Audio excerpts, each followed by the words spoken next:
SIR हो गया है और 65 लाख वोटर फर्जी पाए गए हैं। अब आज मैंने सुप्रीम कोर्ट में एक अलग से एप्लीकेशन फाइल किया है और उन 5 राज्यों में एसआईआर लागू करने की मांग किया है जहां अगले साल चुनाव होना है।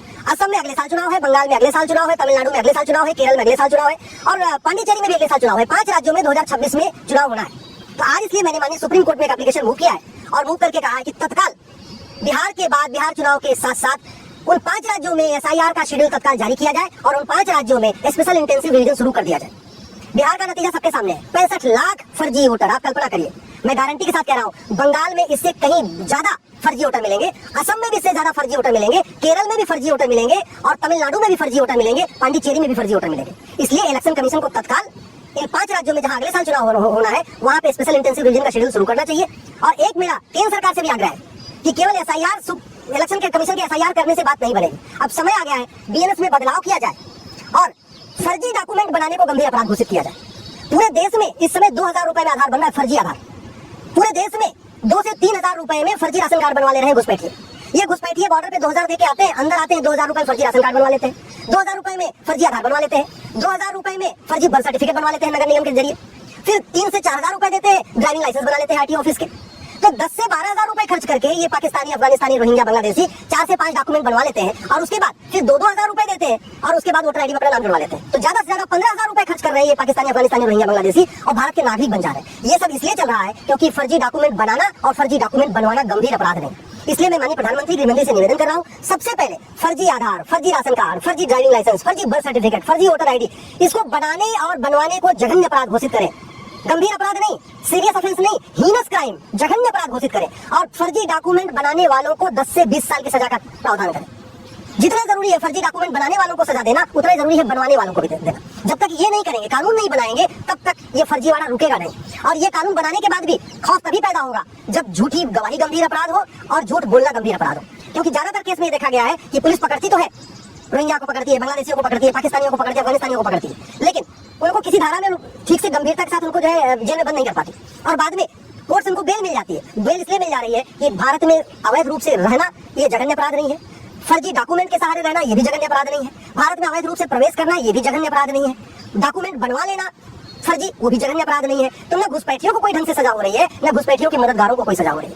भारत में हजारों की संख्या में ऐसे एनजीओ हैं जिनको विदेशों से फंडिंग आ रही है केवल और केवल घुसपैठियों को यहाँ बसाने के लिए, उनको सेटल करने के लिए, और वो सारा खेल उनको फंडिंग आ रही है एफसीआरए के जरिए। तो जब तक एफसीआरए नहीं बंद होगा तब तक फंडिंग नहीं होगी, विदेशी फंडिंग नहीं बंद होगी और विदेशी फंडिंग नहीं बंद होगी तब तक रोहिंग्या बांग्लादेशियों को ये एनजीओ मदद करते रहेंगे। ये एनजीओ इसलिए भी मदद करते हैं क्योंकि उनको पता है यहाँ फर्जी डॉक्यूमेंट बनवाना कोई गंभीर अपराध नहीं है, तो डॉक्यूमेंट बनवा के दे रहे हैं। चाहे वो उत्तर प्रदेश हो, चाहे आपके मध्य प्रदेश हो, चाहे राजस्थान हो, हरियाणा हो, किसी भी पार्टी की सरकार हो, धड़ल्ले से फर्जी डॉक्यूमेंट बन रहा है। आप कल्पना करिए, उत्तर प्रदेश जहाँ योगी जी मुख्यमंत्री हैं, वहाँ रायबरेली में 20,000 डॉक्यूमेंट बना लिए और 20,000 में से 15,000 हिंदू नाम से बनवा लिए बांग्लादेशी, रोहिंग्या, घुसपैठियों ने। ये बहुत बड़ा गंभीर खतरा हो रहा है। इसलिए मैं माननीय प्रधानमंत्री और गृहमंत्री से निवेदन कर रहा हूँ, बीएनएस में तत्काल बदलाव करें। एक जो चैप्टर है offence relating to cheating, fraud, forgery, उसमें सजा कठोर बनाए।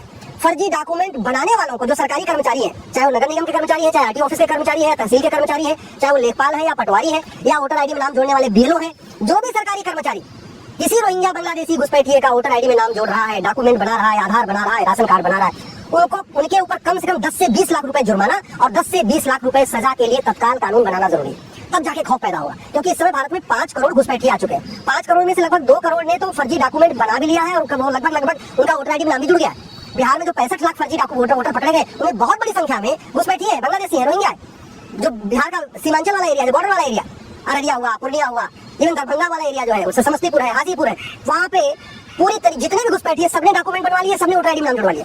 तो समाधान यही है, एसआईआर इलेक्शन कमीशन को करना चाहिए, उसके लिए मैंने एप्लीकेशन फाइल किया है। लेकिन न सुप्रीम कोर्ट कानून को बदल सकता है, न इलेक्शन कमीशन कानून को बदल सकता है। कानून तो सरकार को ही बदलना पड़ेगा, पार्लियामेंट के जरिए बदलना पड़ेगा। और उसका तरीका यही है कि जैसे दुनिया के कई देशों में फर्जी डॉक्यूमेंट बनाना जघन्य अपराध है, वैसे भारत में भी फर्जी डॉक्यूमेंट बनाने को जघन्य अपराध घोषित करना जरूरी है। जैसे दुनिया के कई देशों में झूठ बोलना, झूठी गवाही देना जघन्य अपराध है, 10 से 20 साल की सजा मिलती है, वैसे ही भारत में भी झूठ बोलना, झूठी गवाही देने को जघन्य अपराध घोषित करना जरूरी है, 10 से 20 साल की सजा का प्रावधान करना जरूरी है। जैसे दुनिया के कई देशों में झूठ पकड़ने के लिए नार्को पॉलीग्राफ ब्रेन मैपिंग कानून बना हुआ है, वैसे ही भारत में भी नार्को पॉलीग्राफ ब्रेन मैपिंग कानून की जरूरत है। और एक बात मैं आपको बता दूं, एनआरसी करेंगे तो 5 करोड़ घुसपैठियों को पकड़ना मुश्किल है, क्योंकि घुसपैठिए जंगलों में छिप जाएंगे, पहाड़ियों पर चढ़ जाएंगे, नदियों के किनारे चले जाएंगे, कहाँ ढूंढेंगे। और सबसे बड़ी बात भ्रष्टाचार, तो भ्रष्टाचार को जघन्य अपराध घोषित करना है। जो भी भ्रष्ट कर्मचारी इनकी मदद कर रहा है, उनको 10 से 20 साल की सजा देने और उनकी 100% प्रॉपर्टी जब्त करने, उनकी नागरिकता खत्म करने के लिए कानून बनाना जरूरी है। तब जाके घुसपैठियों का कारोबार रुकेगा और एक इसमें चैप्टर जोड़ने की जरूरत है, ऑफेंस रिलेटेड टू इन्फिल्ट्रेशन।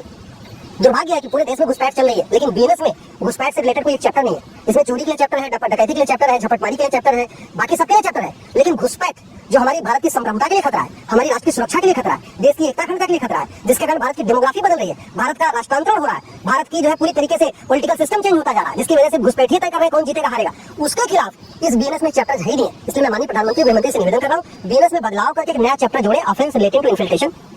घुसपैठियों की मदद करना, जो मददगार हैं उनके ऊपर नेशनल सिक्योरिटी एक्ट लगाए, एनएसए लगाए, उनके ऊपर यूएपीए लगाए, उनके खिलाफ वेजिंग वॉर की धारा लगाए, उनके खिलाफ देशद्रोह की धारा लगाए, उनकी 100% प्रॉपर्टी जब्त करें, उनकी नागरिकता खत्म करें, उनको आजीवन कारावास फांसी के लिए प्रावधान करें, तब जाके ये घुसपैठ रुकेगी। और जैसे ही 10 हर जिले में 10-10 20-20 घुसपैठियों को पकड़ के उनका नार्को पॉलीग्राफ ब्रेन मैपिंग करके उनसे पूछना शुरू करेंगे कि तुम्हारी किसने किसने मदद किया है, तो स्वाभाविक सी बात है भारतीयों का नाम लेगा। कोई भी घुसपैठिया बिना भारतीयों की मदद के यहाँ रुक ही नहीं सकता। कोई उनका आधार बनाएगा, कोई राशन कार्ड बनाएगा, कोई ड्राइविंग लाइसेंस बनाएगा, कोई बर्थ सर्टिफिकेट बनाएगा, कोई वोटर आईडी बनाएगा। जिस दिन घुसपैठियों का narco polygraph brain mapping test करके यहाँ के मददगारों के बारे में पता कर लेंगे और यहाँ के जो मददगार हैं उनको जेल में भेजना शुरू करेंगे। गारंटी के साथ कहता हूँ, जो भारत में उनके मददगार बैठे हैं, चाहे वो एनजीओ है, चाहे सामाजिक कार्यकर्ता है, चाहे नेता है, चाहे अभिनेता है, चाहे पार्षद है, चाहे प्रधान है, वो खुद ही घुसपैठियों को यहाँ से भगा देंगे। अपने आप एनआरसी हो जाएगी। घुसपैठी 90% घुसपैठिए साल भर में भाग जाएंगे, 99% घुसपैठिए अगले 5 साल में भाग जाएंगे। 1% जो बचेंगे उनको पुलिस ढूंढ लेगी, लेकिन वो तभी हो सकता है जब भारत में कानून बदला जाए। जब तक कानून नहीं बदलेंगे तब तक घुसपैठ समस्या खत्म नहीं होगी और एसआईआर से घुसपैठ कम से कम घुसपैठियों को वोटिंग का राइट तो खत्म हो जाएगा, लेकिन इलेक्शन कमीशन घुसपैठियों को भगा नहीं सकता। घुसपैठिए तभी भागेंगे जब ये कानून बदलेगा।